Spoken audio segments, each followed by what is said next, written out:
1971 সালের মার্চের শুরু থেকেই দেশের বিভিন্ন অঞ্চলে ছাত্র ও যুব নেতৃবৃন্দের উদ্যোগে গড়ে ওঠে সংগ্রাম পরিষদ। ২৬ মার্চের স্বাধীনতার ঘোষণা প্রচারের পরপরই মাতৃভূমি রক্ষায় দখলদার পাক সেনাদের বিরুদ্ধে প্রতিরোধ গড়ে তোলে এ সকল সংগ্রাম পরিষদের নেতাকর্মীরা। পরবর্তীতে বাংলাদেশের স্বাধীনতা যুদ্ধে অংশ নেয়া ছাত্র, সেনা এবং সাধারণ জনগণের সমন্বয়ে গঠিত হয় সামরিক বাহিনী। পাকিস্তান সেনাবাহিনীর একজন অবসরপ্রাপ্ত অফিসার কর্নেল আতাউল গনি ওসমানীর নেতৃত্বে এই বাহিনী গড়ে ওঠে। 1971 সালের 12 এপ্রিল সিলেটের তেলিয়াপাড়া হেডকোয়ার্টারে সশস্ত্র বাহিনীর সর্বাধিনায়কের দায়িত্ব গ্রহণ করেন কর্নেল আতাউল গনি ওসমানী। 19 এপ্রিল 1971 মন্ত্রিসভার বৈঠকে নবগঠিত সশস্ত্র বাহিনীর মধ্যে শৃঙ্খলা আনয়ন এবং অফিসারদের তালিকা প্রস্তুত এবং প্রশিক্ষণার্থীদের বাছাই প্রক্রিয়ার বিষয়ে সিদ্ধান্ত নেওয়া হয়।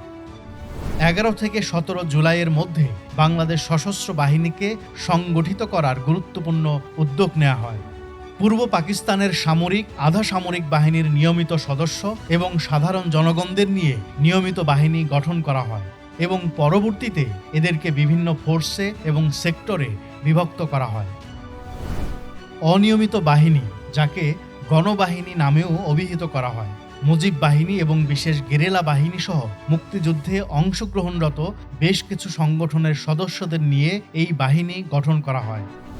শত্রুপক্ষের মোকাবেলায় গেরিলা যুদ্ধে অংশগ্রহণ করাই তাদের মূল দায়িত্ব ছিল। শত্রুপক্ষকে পরাস্ত করে বিজয়কে আরও ত্বরান্বিত করার জন্য মুক্তিযোদ্ধাদের পরিসর আরও বৃদ্ধি করা হয়। 1971 সালের জুলাই মাসে বাংলাদেশ নৌবাহিনীর রণযাত্রা শুরু হয় এবং 28 সেপ্টেম্বর 1971 এয়ার কমোডর একে খন্দকারের নেতৃত্বে গঠন করা হয় বিমান বাহিনী।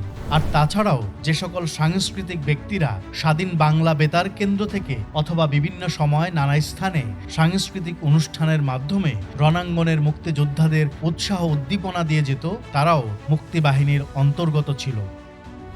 স্বাধীনতা যুদ্ধে নানাভাবে অংশগ্রহণকারী এ সকল বাহিনীকে প্রথম দিকে মুক্তি ফৌজ নামে অভিহিত করা হলেও পরবর্তীতে মুক্তি বাহিনী নামে পরিচিতি লাভ করে।